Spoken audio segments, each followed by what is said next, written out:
অখিল গগৈ এজন ফাল্টু মানুহ, অখিল গগৈ ৰাস্তাৰ মানুহ।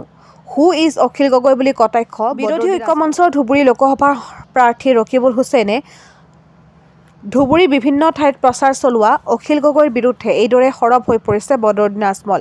শুক্ৰবাৰে সন্ধিয়াৰ ভাগত বিলাসীপাৰাৰ শিমলাকান্তিত আয়োজিত নিৰ্বাচনী প্ৰচাৰ সভাত হেলিকপ্টাৰযোগে উপস্থিত হৈ এআইইউডিএফ প্ৰধান বদৰুদ্দিন আজমলে কংগ্ৰেছক কটাক্ষ কৰে। লগতে কয়, ৭ মে' দিনা আমি ৩খন এম্বুলেন্সৰ ব্যৱস্থা কৰিম। সিদিনা ৰাইজৰ সঁহাৰি নোপোৱা ৰকিবুল হুছেইনক এম্বুলেন্সযোগে নগাঁৱলৈ পঠিয়াই দিয়া হ'ব। ভূপেন বৰাক গুৱাহাটীলৈ আৰু গৌৰৱ গগৈক দিল্লীৰ চিকিৎসালয়ত পঠাই দিয়া হ'ব। এইখন সভাত মিত্ৰজোঁটৰ প্ৰাৰ্থী জাভেদ ইছলামৰ সন্দৰ্ভতো মন্তব্য কৰি কয়, ৫০-৬০ হাজাৰৰ ওপৰত তেওঁ ভোট নাপায়। এজেপি বিজেপিৰ যিমান মন্ত্ৰী ধুবুৰীলৈ নাহক সকলোকে ব্ৰহ্মপুত্ৰত বিসৰ্জন দিয়া হ'ব। এইবাৰ ধুবুৰী তেওঁ চতুৰ্থবাৰ ৮ লাখ ভোটৰ ব্যৱধানত জয় হ'ব বুলি নইলে আমি এত সুন্দর সুন্দর মানুষ কালা হয়ে যাবে মিডিয়াত। হ্যাঁ আমার বউকে গুছা করবো, তুই কালা হইলে কেন ইলেকশনে গেলে সারিয়া ইলেকশন লাগে না। জি বলো না, কেউ তো বলো।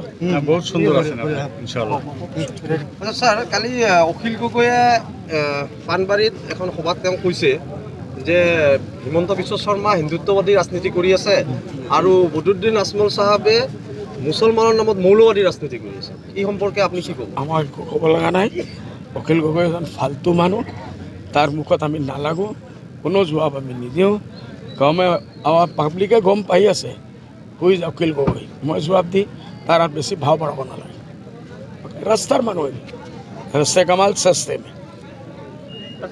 জয়ন্ত মল্ল বৰুৱা, মন্ত্ৰী জয়ন্ত মল্ল বৰুৱাই কৈছিল এইবাৰ এআইইউডিএফক ধুবুৰীবাসীয়ে ব্ৰহ্মপুত্ৰত দলিয়াই দিয়ে। এইবাৰ এআইইউডিএফ দলক ব্ৰহ্মপুত্ৰত দলিয়াই দিব। মই কৈ আছোঁ যে এইবাৰ আমি এজিপি বিজেপি দুইজনৰ মিলাই যে প্ৰাৰ্থী বা এজিপিৰ বা বিজেপিৰ যিমান মিনিষ্টাৰ আহিব চবক আমি ব্ৰহ্মপুত্ৰ নদীত দলিয়াই দিম। কিমান পায়? বাৰ বাৰ এজনীকে দি আছে, ৫০-৬০ হাজাৰো ভোট নাপায়। তথাপিও সেইসকলে নিৰ্লজ্জ হিচাপে আবার সেই জাভেদ খানক দিয়ে ফিল্ম ইন্ডাস্ট্রি লাগে বানাই দেখুন, আমার কি হবে। আচ্ছা, অখিল গগৈ কৈছে যে এইবাৰ বিপুল ভোটত জয়ী হ'ব ৰকিবুল হুছেইন। আমি কৈ আছোঁ ৰকিবুল হুছেইন বিপুল ভোটে হাৰিব। যদি তাৰ কথা আপোনালোকে মানে মোৰ কথাটো পहुঁচাওক। অ'কে, আপোনাৰ কাৰ লগত কণ্টেষ্টটো হ'ব? আমাৰ মোৰ লগত নিজে কণ্টেক্ট হ'ব। কোনো কণ্টেষ্ট? যোৱাবাৰ মই কমচে কম ৫ লাখ বেছি ভোট পাইছিলোঁ, এইবাৰ ৮ লাখ ৯ লাখ ১০ লাখ ভোট পাম। কণ্টেক্টটো মোৰ লগতে মোৰ হ'ব।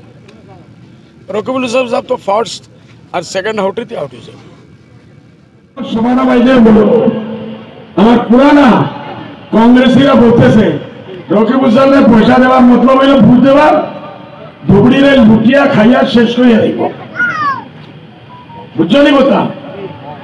এইরকম মানুষ যার রেকর্ড আছে লুটার, 3 বার মন্ত্রী হওয়ার পরেও একটা প্রজেক্ট উনি ধুবড়ির জন্য করেননি। করছে নাকি?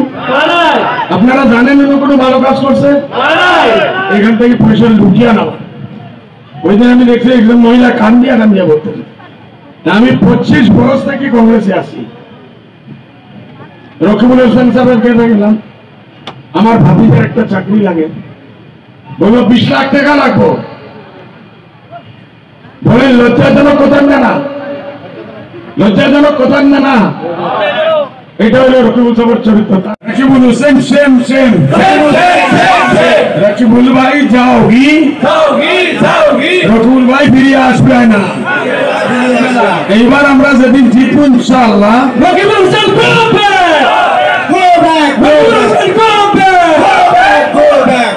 ওই দিন 3টা অ্যাম্বুলেন্সের গাড়ি রাখবো। একটা দেহসিয়া রকিবুল যাইব নগাঁও, একটা গৌরব গগৈ যাইব দিল্লি, আর একটা যাইব ভূপেন বড়া গুয়াহাটি। সব আমরা হসপিটালে পাঠাইব নিলে না। উপস্থিত আছে, তেখেতক 2 মিনিটৰ ভিতৰত তেওঁৰ ভাষণ তুলি ধৰিবলৈ মই অনুৰোধ জনাইছো। ষ্টেজখন অকণমান আপোনালোকে খালী কৰি দিব। সঙ্গে ছিলাম, তাদেৰ চৰিত্ৰ